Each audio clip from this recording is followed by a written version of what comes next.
First time, first love, oh what a feeling is this? Nova godina samo što nije, a na severnom polu je zavladala epidemija gripa.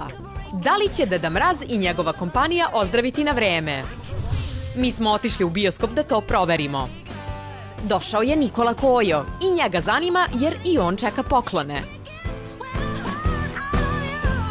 Ja sam dobar svaki. Ja sam Deda Mraza kao i svake godine naručio samo zdravlje i sreću za moju porodicu i meni drage ljude. Ovo doba godine ga uvek podsjeti na vreme kada je on bio mali.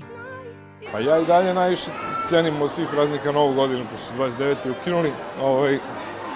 Tako da se zaista radujem. To sve sarma, pečenje, novogodišnja skakaonica, koncert u Beču.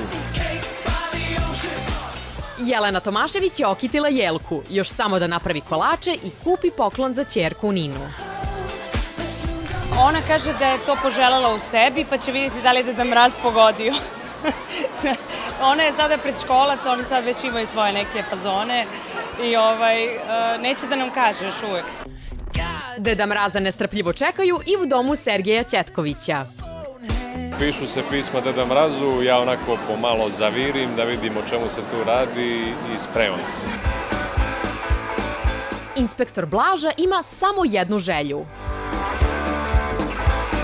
Mogu ja da kažem šta sam poželao? Da još jednom vidim Pamelu Anderson. Porodica Zimonjić uveliko pakuje kofere. Praznike neće provesti u Beogradu.